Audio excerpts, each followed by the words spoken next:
The wind carried the scent of dry sagebrush and forgotten dreams across the old canyon. The year was 1874, and the sun had begun its slow descent beyond the red cliffs of Arizona territory. A lone rider made his way along the trail, dust swirling around his boots, his hat casting a shadow that hid half his face.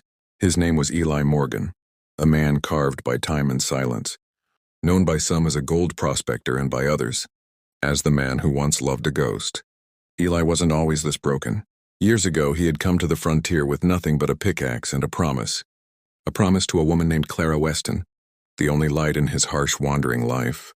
Clara was a schoolteacher from Kansas who had followed her brother west to start anew. She was the kind who'd smile even when life gave her nothing to smile.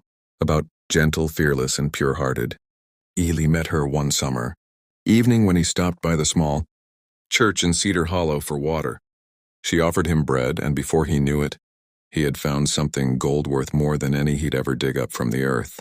But the frontier had a cruel way of testing love. Bandits raided the town that winter, men who'd kill for a horse or a handful of coins. Clara's brother was gunned down trying to protect her, and in the chaos she was taken. Eli searched for weeks through canyons and trails, riding with rage and desperation, until one cold night he found her, left near the riverbank, too weak to speak, her hands trembling as she clutched a small pendant he had once given her. She died in his arms, whispering his name beneath the dying stars. After that, Eli vanished from the eyes of men. Some said he lost his mind, others said he went hunting for revenge. But the truth was stranger. Eli found gold, a riverbed rich with it, the same place where Clara had died. He gathered the gold over years, panning by day and crying by night, until his hair turned gray and his heart turned to stone. And then one evening he did something no one could understand, and he buried it all. Every piece. In a hidden place beneath the roots of an old oak that stood alone in the desert. Beside it he placed a single note written in trembling hands. For Clara when heaven finds her way back. He built no marker.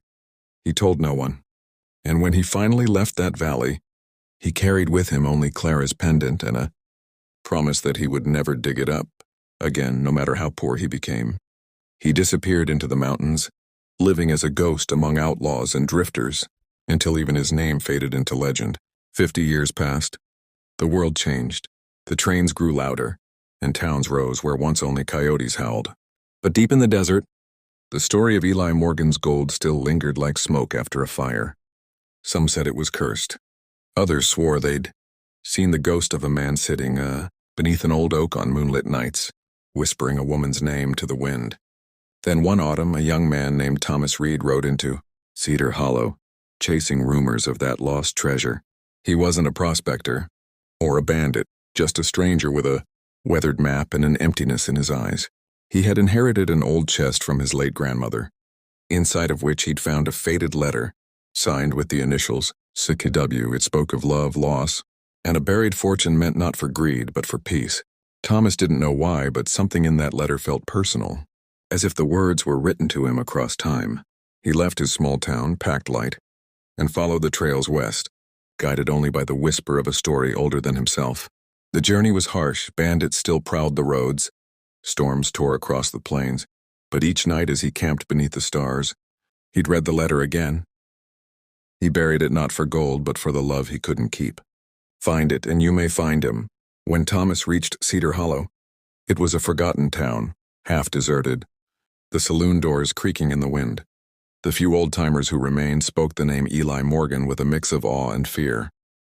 One gray-bearded rancher spat into the dust and said, "Son, men have gone looking for that gold their whole lives. All they found was bones and regrets." But Thomas wasn't searching for riches. He was searching for answers, something that could explain why that letter had found its way into his family's hands. He started visiting old trails, sketching the landmarks mentioned in the stories, and on the 5th day, while standing atop a ridge at sunset, he saw it, a single oak tree standing proud and lonely in the middle of the valley below. It was exactly as the letter had described. When the wind hums through the canyon and the sun bleeds red on the rocks, she waits beneath the only oak for her love to return. Thomas rode down as night fell. The air was heavy, silent except for the rustling leaves. The tree looked ancient, its roots twisted like hands holding secrets. As he walked around it, he noticed something strange.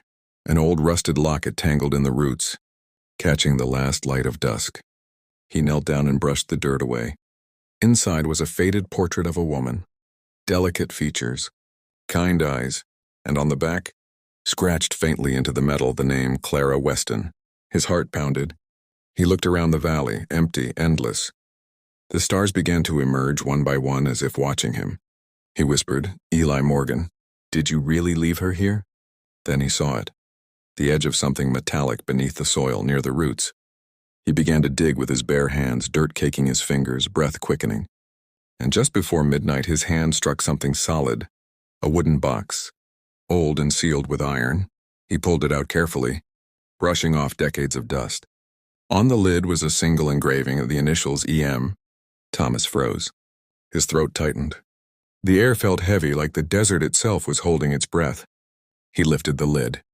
Inside, wrapped in rotting cloth, lay stacks of gold bars, and dull, weathered yet shining faintly in the moonlight. And beneath them, a folded piece of parchment, still intact. He unfolded it slowly, hands trembling. The handwriting was shaky, aged, but the words were clear. "If you found this, then maybe love doesn't die after all. Tell her, I kept my promise." Thomas stared at the letter, his heart pounding so hard he could hear it in his ears. The wind rose suddenly, howling through the canyon. And in that eerie moment, he swore he heard a whisper, soft, faint, and full of longing, calling a single name, Eli. He looked around, eyes wide. The valley was empty, yet he could feel it, a presence, a warmth, as if two lost souls had finally found peace. He folded the note carefully and placed it in his pocket. Then, without a second thought, he reburied the gold, covering it again with the same earth that had guarded it for half a century. He whispered into the night, "Some treasures aren't meant to be taken." As he mounted his horse and rode away under the moonlight, the camera would fade out slowly, the wind echoing softly through the canyon, carrying with it the faint eternal whisper of Eli and Clara, forever bound by love in the land that remembered them.